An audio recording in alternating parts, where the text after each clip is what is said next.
Assalamu alaikum warahmatullah ta'ala wabarakatuh. Alaikum salmino. Lalando sila ngajam. Ming alhamdulillahi rabbil alamin. Hila ngajam. Alay galala ngajam. Alay lalando kawuni don sila ngajam. Alay musidal mo. E wanda mo. E famille mo. Donc alay vraiment ko feni di lady anything di Guinée Conakry c'est extraordinaire. Ko piji ngali le tum piji tawata ridicule ko huccina fetina kon ko dum tum godde tan fe endi leydi parce que wano o ciri do lamu gon ton en de balde fe ile do kanko Mamadi Doumbouya jamano dalono winda article di wobeno la publication ji wobeno la commentaire di wo Mamadi Doumbouya holli jama on lawiding joni ko hono lending joni lamoto do o président belwa embele jawli ko jogiti donc si o wona lando wo dum ko arano dum hino wadde nder leydi lagine wo dum ko mbadi di wadde kanko Mamadi Doumbouya donc jamanu enfla modum no haala no wada magaregi ala haynoko donc aray non lagine do den hara do kan ko ente kon coupe comment coupe d'Afrique no jouete no wala coupe du monde donc hara wana balonde hara ko nafi giyagal be fop na belan kala kana fiya wate ade jouer compétition wade no la ngande hitande kala hitande non ko lagani etano parce que lagini no heewi yimbe nafi gibe be ananda horema ko penade tumbe wuule nafi giyagal be haalata gonga kala man wonde yes mabbe o kambe ko non be adini wiltane pade hakkono mabbe Allah dum be anda no golde dede hakkono mabbe Allah non koko o tigi fala kon fi tun haray hibe fala ton gebum walla fi haray be lenji yoti walla fi hara o tigi haray hino yes mabbe hada be su samu halango gonga walla fi tango mo pade fi no be hebita ton gebu walla fay mabbe ni be gebu walla musido mabbe ni be gebu walla fi no be nyami riba bay donc koko hawni haray o Mamadi Doumbouya taw avant de yaade taw détail din taw fi yono affaire wa déclaration de bien makolo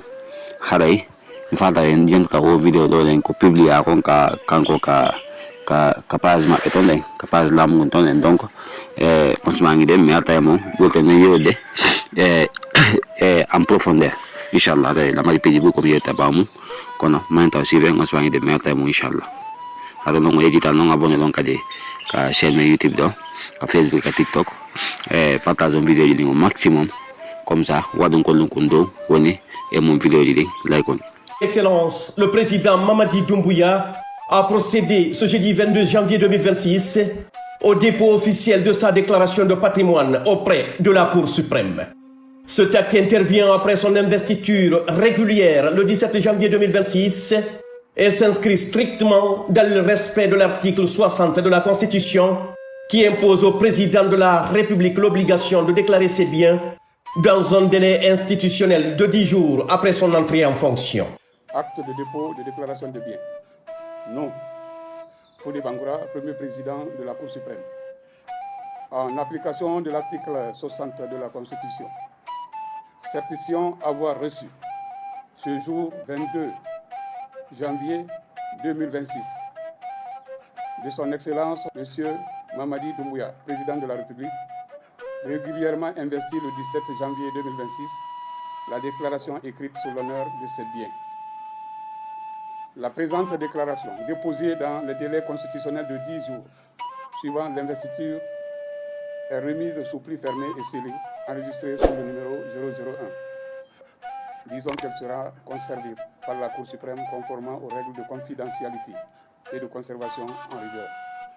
Disons que le présent acte vaut preuve de dépôt régulier de la déclaration des biens exigée par la Constitution. Fait à Conakry, le 22 janvier 2026. Par ce geste hautement symbolique et juridiquement encadré, le président de la République, son Excellence Mamadi Doumbouya, démontre une fois de plus son attachement au respect scrupuleux de l'état de droit, à la primauté de la Constitution et au bon fonctionnement des institutions de la République. La déclaration de patrimoine ainsi déposée sera conservée par la Cour suprême conformément au texte en vigueur. Elle constitue un instrument essentiel de transparence, de redevabilité et de bonne gouvernance, valeur au cœur de la refondation de l'État prônée par nos chefs de l'État. En donnant l'exemple au sommet de l'État, le président de la République envoie un signal fort à l'ensemble des responsables publics, les invitant à se conformer aux exigences constitutionnelles et éthiques liées à l'exercice de la charge publique. À travers cet acte de déclaration de biens,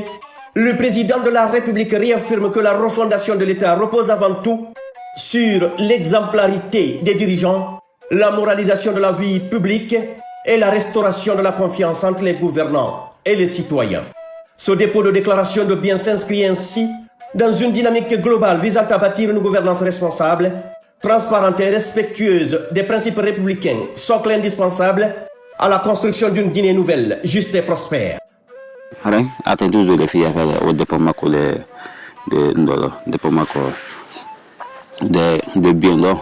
kako sipi am do. Hare joni sa ti do nundi, on anda men kadi ko jelo ni ka konti mako. Ko ko be jelo jogiti, ko villa jelo jogiti, wato jelo jogiti. Alon, fop. Bon, nyama nganda ka. Sa to don o wi do nun. An do wa ya de chilo do lam. Alon jatta lam wala yimbe. Jodon hande weli. Bon, pendant que wata mu jodno don den habi ko wujjugo wujjale jokudon. Wujja jawle darna mbudi, wujja jawle soda otoje, wujja jawle darna cuudi hay kayasi. Dum fop e wadde dum ngel mabbe jogiti be cuudi Dakar, wabbe ko Côte d'Ivoire, wabbe France, États-Unis, ainsi de suite. Be soda tan appartement ji, be soda village, no wodi wan Mamadou Dumba en fop ngande mo darni der ko lakil, mo darni kankan, mo darni kalaman hino fandi en lagi ka wujja jawle o darni cuudi ka. Donc Fano ko children law 2020 5 septembre 2021 4 septembre 2021 Mamadou Doumbouya hari ko no jogiti hara appartement ke do ala reyante ko no bi 5 septembre 2021 ka wanno coup d'état mo dali jodi be wadi luwaji mabbe no be falira bon be dali be wuji jawle be wadi ko be fala be jolo on bi 2021 ha 2025 do presque 2026 na fa da dubi de no do entre temps be dali ki be wuji mudi be ko be fala be créer quantité en fop be nadi mudi delton be darni galleji en fop dum en fop da ngani joni be ha joni 2026 le 1er janvier 2026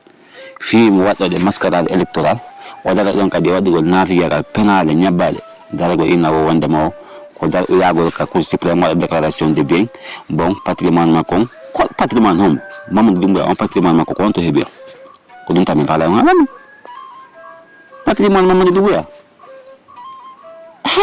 Mamadou Doumbouya tan ko wadde coup d'état ko Mamadou Doumbouya jogiti comme non ta wonda nanga tan ko wala no coup d'état parce que déjà et puis quand il s'attend qu'on a fait ko mascarade haydum be jokki dans les conditions normales har ko lady ko wete lady ko ngada wana ko winki lady ko de wala en Mamadou Doumbouya do so yeno o yo déposer jale makko hibe jamu ndal ko honto ni jawdi ma dewi kon hebe dal di jawdi taw justifié ta bundo kono du wadali bon o jodi ko wuji hande o fala o ye kala woni kala mo déclarer o déclarer bon yo non dara dai no ngina wo wanda ma joni désormais c'est le premier à faire ça en Guinée joni koni bon itlo na di yeso ko ala be ko navigi be ala ko navigi hala du won hade do na hefus nan jon ko dan on hade taw di attaque mo non la yuni do di ndoyi ko ngada foko do don poser la question on taw ko adi adi kon gel Mamadou Doumbouya fano ko wala mo taw ko no jogiti on taw wala nanga kon no jogiti jale ko wuji o lanki o buuji goddo ngokiti weddi foti kalaman artiste yo wi don tawde mo yimo on eta o jonnam ça va donc kam musi makobe famille makodi ngi village ko dadi kankan nder ko nakiri étranger ainsi de suite dum fopi ngandi de lendi une déclaration de bien do donc c'est donc joni ko dum jama ko be hala ko dum mi jodi ko jama ka be henno be dum ko dum dal no manisa vraiment déclaration de patrimoine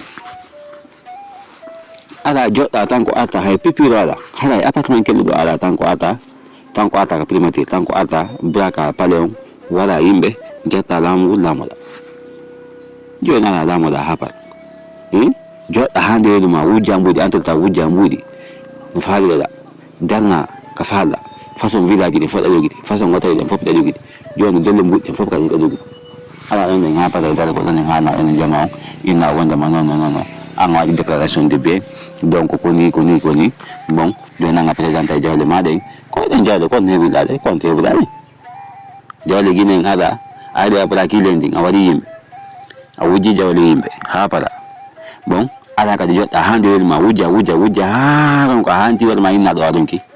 ala do joni en ko joni ila présenté jawle ma de anita nondi donc joni do den joni ko présenté jawle ma de ha para jama nganda ko dum do woni ka kontima ko dum do jogiti ha para donc si jotta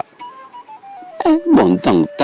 tanko anuda jetta lamu go wiida men da nondi wiida men anko arda ko legi go peji din ha para joni ta sirbe lamu go an hota ka kanji tanko wiida dum ko hanno wada dum wonta ay no me ngandi da nondi do londe ko pa e adu da kalam na botina ko adu ci lamu